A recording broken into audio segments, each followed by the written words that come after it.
जय जिनेंद्र दर्शकों, मैं हूं सुधीर जैन देवगिरी। जैसा कि मैंने आपको पिछले एपिसोड में बताया था कि हमारे ज्योतिष शास्त्र के अंदर 9 ग्रहों और 12 राशियों 27 नक्षत्रों का समावेश किया है। उसी के आधार पर हम जन्म पत्री का विश्लेषण करते हैं। उसी कड़ी में मैं आज थोड़ा सा आपको आगे समझाने का प्रयास करूँगा कि ग्रह और नक्षत्र किस प्रकार प्रभाव देते हैं। जैसे कि राशियां और नक्षत्र स्थिर रहते हैं, ब्रह्मांड में इनकी जगह स्थिर है और ग्रह हमेशा चलायमान रहते हैं। तो जब तक हम राशियों के गुण धर्म नहीं समझेंगे तब तक हम ग्रहों का विश्लेषण नहीं कर सकते हैं। यदि हमें राशियों और नक्षत्रों के गुण धर्म मालूम होंगे, उनके तत्व मालूम होंगे, तो हम ग्रह नक्षत्रों का विश्लेषण बड़ी आसानी से कर सकते हैं। क्योंकि ग्रह जो भी अपना फल देते हैं वो राशियों और नक्षत्र के माध्यम से देते हैं। मैंने आपकी सुविधा के लिए 2 प्रकार की टेबल बनाई हैं। पहली टेबल ये है, इसमें मैं आपको समझाऊंगा जैसे कि मेष राशि के स्वामी मंगल होते हैं, वृष राशि के स्वामी शुक्र हैं, मिथुन राशि के स्वामी बुध हैं, कर्क के चंद्र हैं, सिंह के सूर्य हैं, कन्या के बुध हैं, तुला के शुक्र हैं, वृश्चिक के मंगल हैं, धनु के बृहस्पति हैं, मकर के शनि हैं, कुंभ के शनि हैं और मीन के बृहस्पति हैं। अब इन राशियों में क्या गुण विद्यमान है? इसमें मेष राशि में चर तत्व विद्यमान है। यानी कि मेष राशियों को जो ऋषियों ने आकलन किया वो ये देखा कि इस राशि के अंदर है तो एक जगह स्थित, लेकिन इसके अंदर थोड़ा चलायमान का गुण है।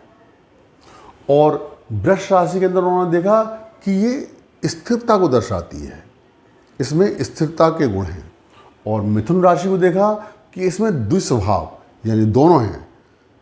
इसमें आदि राशि 15 डिग्री तक स्थिर राशि है और उसके बाद फिर इसमें चर तत्व के गुण आ जाते हैं। और इसी प्रकार आगे उन्होंने चर स्थिर दुस्वभाव, चर स्थिर दुस्वभाव और चर स्थिर दुस्वभाव इन राशियों का आकलन किया। और इसके साथ साथ उन्होंने ये भी देखा कि मेष राशि धातु को इंगित करती है, वृष राशि मूल को इंगित करती है, मिथुन राशि जीव को इंगित करती है।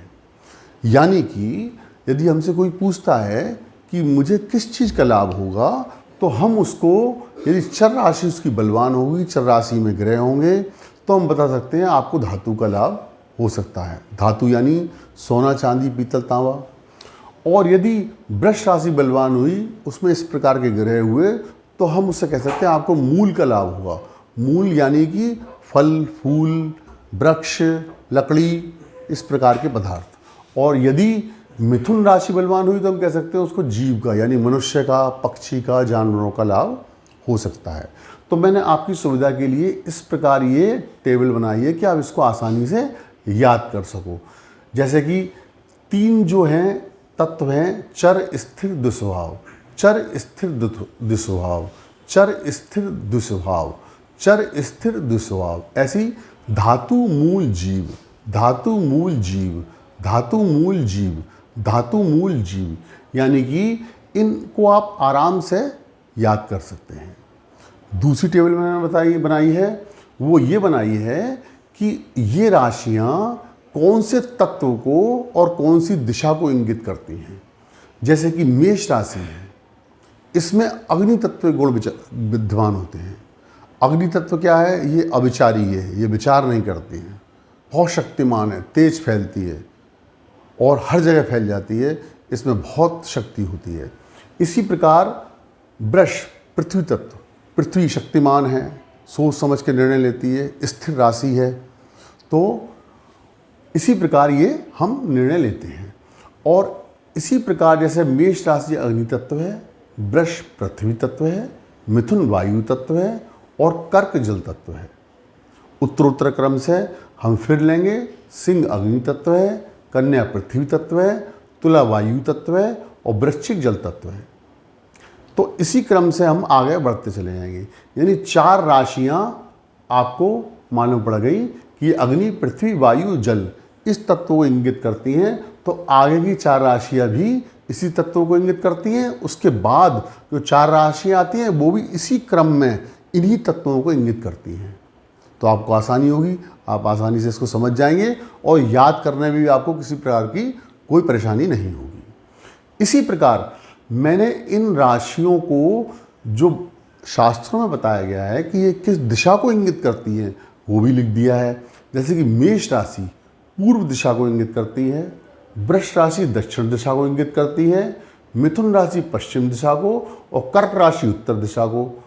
आगे भी इसी प्रकार पूर्व दक्षिण पश्चिम उत्तर, पूर्व दक्षिण पश्चिम उत्तर, इस प्रकार आप इन राशियों की दिशाएं, तत्व, गुण, धर्म, इन सबको बड़ा आसानी से याद कर सकते हैं। इनको याद करना बेहद आवश्यक है। यदि आप एक अच्छे ज्योतिष बनना चाहते हैं, यदि आप ज्योतिष शास्त्र को बड़ी बारीकी से समझना चाहते हैं, तो इन राशियों के गुण, धर्म, तत्वों को आपको बड़ा बारीकी से समझना होगा। इनके बगैर आप किसी भी प्रकार का फलादेश नहीं कर सकते हैं। जैसा कि मैंने पहले बताया था आपको कि इन राशियों और जो मैं आपको आगे आने वाले एपिसोड बताऊंगा, नक्षत्रों के माध्यम से ही ग्रह हम तक अपना प्रभाव देते हैं। और ये निश्चित है कि ग्रहों का प्रभाव मानव जीवन पर हमेशा पड़ता है। हमारे हर प्रकार के व्यवहार में, खान पान में, हमारी उन्नति में, अवनति में, हर स्थिति में ग्रह हमारे ऊपर अपना प्रभाव अवश्य डालते हैं। ये सत्य है। तो मैं चाहता हूँ कि आज हमारा एपिसोड इतना ही रहे। आप इन राशियों को समझें, इनके गुण, धर्म और तत्व को समझें, ताकि आपको ज्योतिष का भली प्रकार ज्ञान हो सके। मैं चाहता हूँ यदि आपको ये वीडियो अच्छा लगा हो तो आप इस वीडियो को लाइक करें और मेरे चैनल को सब्सक्राइब करें। जय जिनेंद्र।